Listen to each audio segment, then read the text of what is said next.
देखो next topic है हमारा anatomy of dicot and monocot plants. Anatomy का मतलब मैंने तुम्हें बताया हुआ है, क्या होता है कि हम उसका इंटरनल स्ट्रक्चर पढ़ेंगे कि उसके अंदर क्या क्या प्रेजेंट है ना। तो अब हमें देखना है डाइकोट और मोनोकोट प्लांट्स के एनाटॉमी कि उनके अंदर क्या क्या है। तो for a better understanding of tissue organisation of root stem leaves study transverse section of mature zone. जो भी हमारे पास डाइकोट प्लांट होगा या मोनोकोट प्लांट होगा, हम उसके मैच्योर जोन की स्टडी करेंगे। ठीक है, तो उसके मैच्योर जोन की स्टडी करके हमें पता चलेगा उसके टिश्यू ऑर्गेनाइजेशन के बारे में कि उसके अंदर टिश्यू किस किस तरीके से अरेंज्ड है। जैसे टिश्यू सिस्टम हमने 3 देखे थे ना, epidermal tissue system, ground tissue system और वस्कुलर टिश्यू सिस्टम। तो हमें देखना है कि डाइकोट प्लांट में और मोनोकोट प्लांट में किस तरीके से टिश्यू ऑर्गेनाइज है। तो उसके लिए हमें क्या देखना होगा, उसके मैच्योर जोन्स का कौन सा सेक्शन, ट्रांसवर्स सेक्शन। कौन सा सेक्शन देखना होगा, ट्रांसवर्स सेक्शन देखना होगा। तो सबसे पहले हम बात करेंगे डाइकोट रूट की। डाइकोट रूट, डाइकोट मतलब कितने कोटिलेडॉन, 2 कोटिलेडॉन। तो डाइकोट रूट में ना एनसीईआरटी ने जो डायग्राम दिया हुआ है वो दिया हुआ है सनफ्लावर रूट का। किसका एग्जांपल दिया है, सनफ्लावर रूट का दिया है। और उसका कौन सा सेक्शन देखेंगे हम, ट्रांसवर्स सेक्शन। कौन सा सेक्शन देखेंगे, ट्रांसवर्स सेक्शन। तो सनफ्लावर रूट है, उसका ट्रांसवर्स सेक्शन देख रहे हैं। अब तुमसे अगर कोई पूछे सनफ्लावर डाइकोट होता है मोनोकोट, डाइकोट। सनफ्लावर क्या होगा, डाइकोट होगा। अब ये सनफ्लावर रूट का भी ना हम प्राइमरी स्ट्रक्चर देख रहे हैं। कौन सा स्ट्रक्चर देख रहे हैं, प्राइमरी स्ट्रक्चर। मतलब अभी तक सेकेंडरी ग्रोथ नहीं हुई है। कौन सा स्ट्रक्चर स्टडी करेंगे, प्राइमरी स्ट्रक्चर। सेक्शन कौन सा लिया है, ट्रांसवर्स सेक्शन। तो अब हम पढ़ेंगे इंटरनल टिश्यू ऑर्गेनाइजेशन के बारे में। सबसे पहले हमें पढ़ना है एपिब्लेमा। किसके बारे में, जैसे एपिडर्मिस बताया था ना, एपिडर्मिस को यहाँ पे बोल रखा है एपिब्लेमा। एपिडर्मिस का दूसरा नाम क्या है, एपिब्लेमा। तो एपिब्लेमा जो है, जैसे एपिडर्मिस के बारे में मैंने तुम्हें बताया था आउटर मोस्ट लेयर थी ना एपिडर्मिस, तो एपिब्लेमा भी क्या है, आउटर मोस्ट लेयर। सबसे बाहर वाली लेयर कौन सी होगी, एपिब्लेमा। किसकी बात कर रहे हैं, डाइकोट रूट की। किसकी बात कर रहे हैं, डाइकोट रूट की। तो डाइकोट रूट में सबसे बाहर वाली लेयर का नाम क्या होगा, एपिब्लेमा। अब कल बताया था एपिडर्मिस सिंगल लेयर्ड या मल्टी लेयर्ड, सिंगल लेयर्ड, यानी इसमें लेयर जो होगी वो सिंगल लेयर प्रेजेंट होगी। अब यहाँ पे क्या होगा, many cells protrude in the form of root hairs. और रूट हेयर्स कैसे होते हैं, यूनिसेल्युलर। रूट हेयर्स कैसे होते हैं, यूनिसेल्युलर होते हैं। ये तुम्हें कल ही बताया था।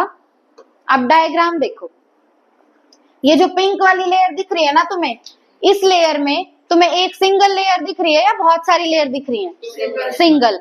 तो जो ये पहली वाली लेयर है इसको बोलेंगे एपिडर्मिस, या इसका दूसरा नाम है एपिब्लेमा। एपिडर्मिस या एपिब्लेमा। अब इन्हीं सेल्स से क्या होगा, प्रोट्रूड मतलब निकलना, प्रोट्रूड मतलब निकलना। तो एपिडर्मिस के सेल्स से क्या निकलेंगे, रूट हेयर। और रूट हेयर कैसे होते हैं, यूनिसेल्युलर। कैसे होते हैं, यूनिसेल्युलर। तो हमने डाइकोट रूट में सनफ्लावर की रूट की पहली लेयर पढ़ ली। पहली लेयर का नाम है एपिडर्मिस या एपिब्लेमा, वो सिंगल लेयर्ड होगी और उसी से क्या निकलेंगे, रूट हेयर्स। और रूट हेयर्स होंगे यूनिसेल्युलर। इतना है समझ, हाँ।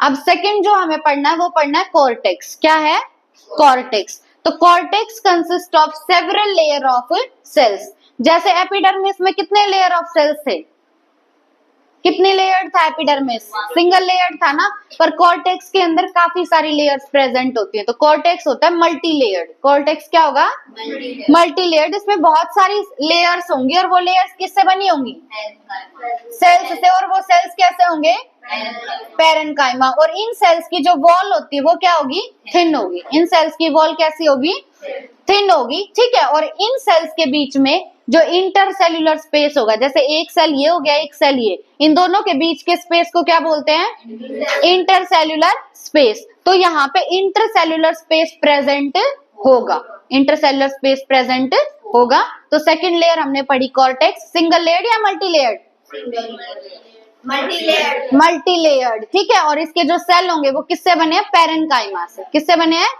पैरेन्काइमेटस सेल्स हैं। और उनकी वॉल कैसी होगी, थिन होगी। ठीक है, और उनमें इंटरसेल्युलर स्पेस प्रेजेंट होगा। ठीक है, उसके बाद थर्ड लेयर आती है एंडोडर्मिस। थर्ड लेयर क्या है? एंडोडर्मिस। बहुत ज्यादा इंपॉर्टेंट है, बिल्कुल ध्यान से समझना। अब ये देखो, कॉर्टेक्स क्या था? मल्टीलेयर्ड था ना। अब कॉर्टेक्स चलता गया चलता गया चलता गया, जो कॉर्टेक्स की आखिरी वाली लेयर होती है ना, कॉर्टेक्स की जो सबसे अंदर वाली लेयर होगी, उसी को बोलते हैं एंडोडर्मिस। क्या बोलते हैं? एंडोडर्मिस। कॉर्टेक्स था मल्टीलेयर्ड, बहुत सारी लेयर थी, उसी की आखिरी लेयर को क्या बोलेंगे? एंडोडर्मिस बोलेंगे। ठीक है, तो एंडोडर्मिस के बारे में क्या है? Inner most layer of cortex. Cortex की ही सबसे अंदर वाली लेयर को क्या बोलते हैं? एंडोडर्मिस बोलते हैं। ठीक है, अब endodermis comprises a single layer of cells. Endodermis जो है ये मल्टी लेयर्ड नहीं होगी, ये सिंगल लेयर्ड होगी। और इस सिंगल लेयर्ड है तो उसमें सेल्स प्रेजेंट होंगे ना, वो सेल्स जो होते हैं उनकी शेप होगी बैरल जैसी। कैसी शेप होगी? बैरल जैसी। बैरल शेप्ड के ये होते हैं।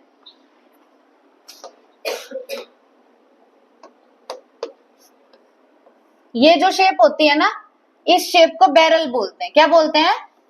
बैरल। तो एंडोडर्मिस जो है वो मल्टी लेयर्ड या सिंगल लेयर्ड? Single layered. और उसके सेल्स की जो शेप होगी वो बैरल शेप होगी। ठीक है, और यहाँ पे इंटरसेल्युलर स्पेस प्रेजेंट नहीं होगा। इंटरसेल्युलर स्पेस यहाँ पे एब्सेंट है, मतलब सेल एक दूसरे से बिल्कुल चिपके हुए हैं। ठीक है, उसके बाद अब जो हम बात कर रहे हैं एंडोडर्मल सेल की, इन एंडोडर्मल सेल की दो वॉल होती हैं, एक होगी टेंजेंशियल वॉल और एक होगी रेडियल वॉल। देखो, जैसे जब तुम सर्कल बनाते हो तो सर्कल में यहां से मैंने ये एक लाइन खींच दी, इसको क्या बोलते हैं? टेंजेंट, है ना? क्या बोलते हैं? टेंजेंट। और अगर मैं ये कर रही हूं तो ये वाली क्या होगी? इसकी रेडियस। ये क्या होगी? रेडियस। तो अब ये जो एंडोडर्मल सेल है ना, ये हमारे यूं अरेंज्ड है, मतलब यूं फाइनली क्या बना देंगे? एक सर्कल बना देंगे। तो ये जो ऊपर वाली वॉल होगी, ये तो कौन सी वॉल होगी? टेंजेंशियल। कौन सी वॉल होगी? Tangential wall. और ये जो बीच वाली है ये वॉल कौन सी होगी? Radial wall. कौन सी वॉल होगी? रेडियल वॉल होगी। तो दोनों वॉल समझ आई? एंडोडर्मिस के जो सेल हैं उनकी शेप कैसी है? बैरल जैसी। और उनके पास अब दो वॉल हैं, एक टेंजेंशियल वॉल और एक रेडियल वॉल। इन दोनों वॉल के पास कुछ स्ट्रिप्स होती हैं, उन स्ट्रिप्स का नाम है कैस्पेरियन स्ट्रिप्स। क्या है उनका नाम? Casparian strips. और ये कैस्पेरियन स्ट्रिप्स बनी होती है सुबेरिन से। किससे बनी होंगी? सुबेरिन से। अब सुबेरिन जो होता है ना, वो एक वैक्सी मटेरियल होता है। कैसा मटेरियल होगा? वैक्सी मटेरियल होगा। और ये जो कैस्पेरियन स्ट्रिप्स होती है ना, ये वाटर इम्परमिएबल होती हैं, मतलब जहां भी कैस्पेरियन स्ट्रिप्स प्रेजेंट होंगी वहां से वाटर क्रॉस नहीं होगा। तो अब जहां भी एंडोडर्मिस प्रेजेंट है, क्या वहां से वाटर क्रॉस हो सकता है? नहीं हो सकता ना। क्यों नहीं हो सकता?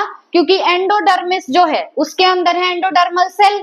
एंडोडर्मल सेल की शेप बैरल, उनमें टेंजेंशियल वॉल भी और रेडियल वॉल भी, और दोनों वॉल पे प्रेजेंट है कैस्पेरियन स्ट्रिप्स। अब कैस्पेरियन स्ट्रिप्स बनी हुई है सुबेरिन से। सुबेरिन है एक वैक्सी मटेरियल, तो वहां से वाटर अब नहीं जा सकता। तो जहां भी कैस्पेरियन स्ट्रिप्स प्रेजेंट होंगी वहां से वाटर नहीं जाएगा। तो क्वेश्चन आता है कि डाइकोट रूट में एंडोडर्मिस में कौन सी स्ट्रिप्स होंगी? Casparian strips. किससे बनी होंगी? सुबेरिन से बनी होंगी। बहुत ज्यादा इंपॉर्टेंट है ये बात। अब फोर्थ जो लेयर आती है वो है पेरीसाइकल। फोर्थ क्या है? पेरीसाइकल।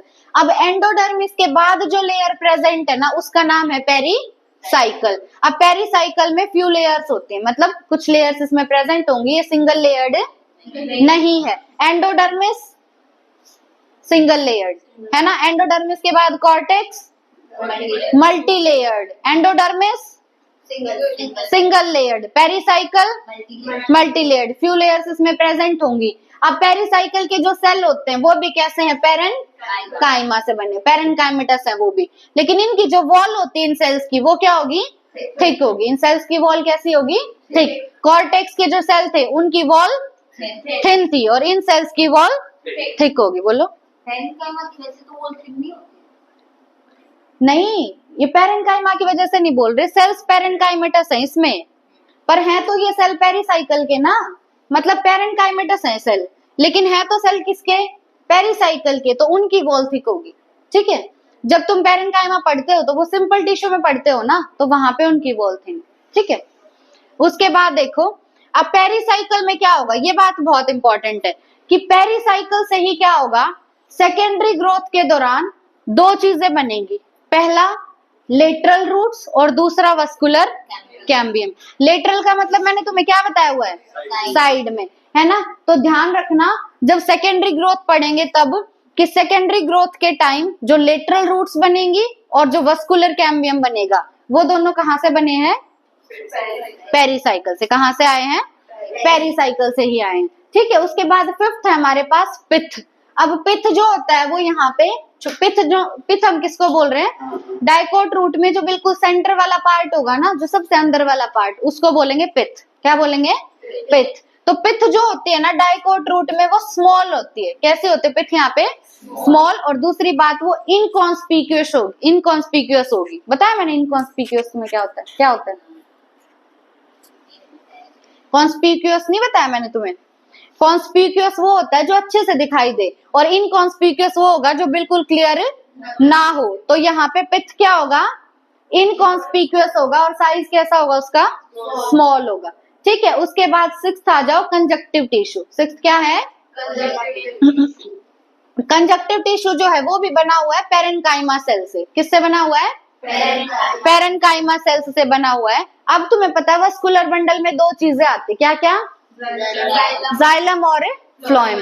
तो जाइलम और फ्लोएम के बीच में प्रेजेंट होते हैं ये कंजक्टिव टिश्यू। ठीक है, तो conjunctive tissue lie between xylem and phloem. उसके बाद जो डाइकोट रूट है ना, डाइकोट रूट में एनसीईआरटी ने लिखा है कि जो जाइलम और फ्लोएम है ये पैचेस की फॉर्म में प्रेजेंट होंगे, और इनके पैच या तो दो होंगे या मतलब 2 से 4 के बीच में है। ठीक है, अगर दो पैच प्रेजेंट है तो कंडीशन को बोलेंगे डाइआर्क कंडीशन। क्या बोलेंगे, डाइआर्क कंडीशन। अगर 4 पैच प्रेजेंट है तो टेट्रार्क कंडीशन। ठीक है, 3 है तो ट्राइआर्क कंडीशन। ठीक है, तो जो डाइकोट रूट है, डाइकोट रूट में जाइलम और फ्लोएम पैचेस में होंगे और इनको बोलेंगे डाइआर्क, टेट्रार्क या ट्राइआर्क। 2 से 4 के बीच में होंगे ये। ठीक है, later between xylem and phloem develops cambium ring. जब बाद की स्टेजेस आती है प्लांट की तो जाइलम और फ्लोएम के बीच में डाइकोट रूट में एक रिंग बनती है।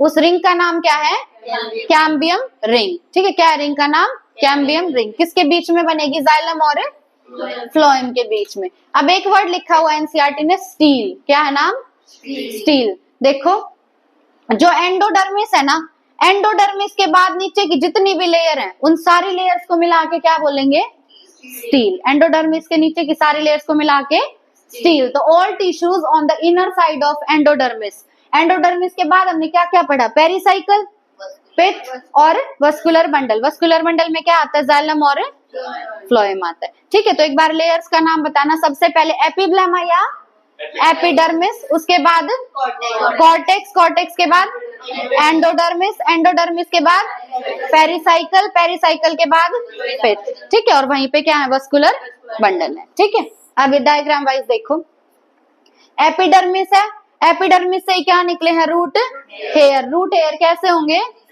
यूनिसेलुलर होंगे। एपिडर्मिस सिंगल लेयर्ड या मल्टी लेयर्ड, सिंगल लेयर्ड। और कॉर्टेक्स मल्टी लेयर्ड होगा। कॉर्टेक्स में सेल पर जो हमने अब डाइकोट रूट पढ़ा है इसमें पेरेन्काइमा के अलावा कोई और वर्ड है, यानी यहाँ पे जहां भी कोई सेल होंगे वो कैसे होंगे, पेरेन्काइमा के बने होंगे। बस ध्यान क्या रखना है, कॉर्टेक्स के जो सेल होंगे वो थिन होंगे और पेरिसाइकल के जो सेल होंगे वो थिक होंगे। ठीक है, कॉर्टेक्स की जो आखिरी वाली लेयर होती है उसी को क्या बोलते हैं, एंडोडर्मिस। एंडोडर्मिस में कौन सी स्ट्रिप्स थी,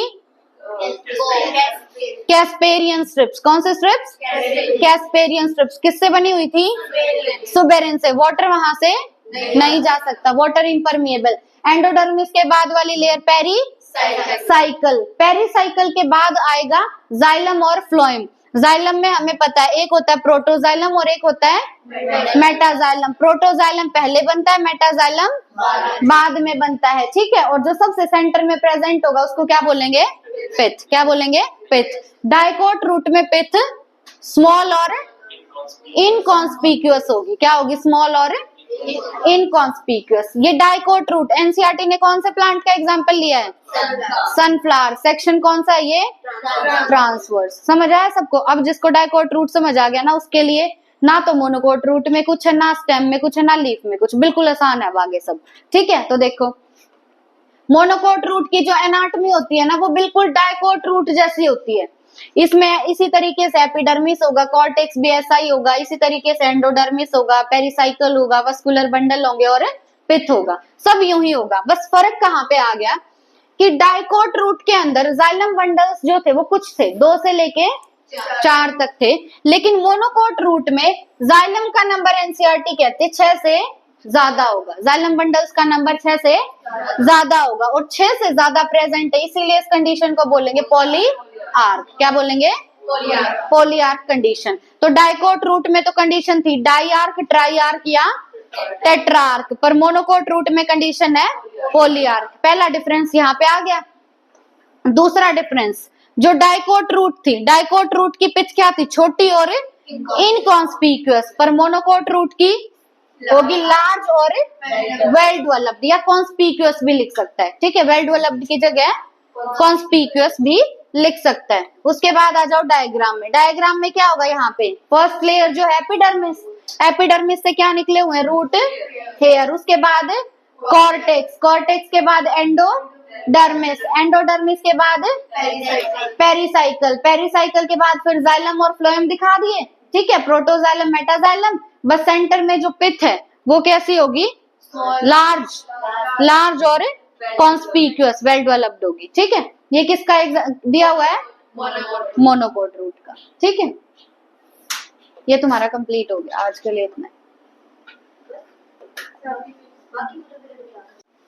देखो ये बात ना बहुत ज्यादा इंपॉर्टेंट है कि हमने देखा था जो डाइकोट रूट है, डाइकोट रूट के अंदर जाइलम और फ्लोएम के बीच में बन रही थी कैम्बियम रिंग, कैम्बियम रिंग है ना, कैम्बियम रिंग बन रही थी। पर मोनोकोट में कैम्बियम रिंग नहीं बनती। अब कैम्बियम रिंग नहीं बनेगी तो कोई भी सेकेंडरी ग्रोथ नहीं होगी। ये मैंने तुम्हें तब भी बताया था ना जब ओपन वस्कुलर बंडल और क्लोज्ड वस्कुलर बंडल बताया। ओपन में कैम्बियम रिंग प्रेजेंट थी और क्लोज्ड वस्कुलर बंडल में कैम्बियम रिंग नहीं थी, और उसमें एग्जांपल मोनोकोट लिखवाया था वहां पे।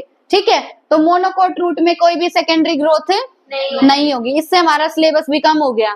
डाइकोट रूट पढ़ लिया अभी स्ट्रक्चर। डाइकोट रूट में कैम्बियम रिंग आ गई तो उसमें सेकेंडरी ग्रोथ होगी, कैम्बियम रिंग आ गई तो सेकेंडरी ग्रोथ होगी, तो उसकी सेकेंडरी ग्रोथ पढ़नी पड़ेगी। अब ये शरीफ है, इसमें कैम्बियम रिंग नहीं बनेगी तो इसमें सेकेंडरी ग्रोथ भी नहीं होगी, तो इसकी नहीं पढ़नी सेकेंडरी ग्रोथ। ठीक है, ध्यान रखना इंपॉर्टेंट है। मोनोकोट रूट में सेकेंडरी ग्रोथ नहीं होगी क्योंकि कैम्बियम रिंग हाँ नहीं बनती। ठीक है।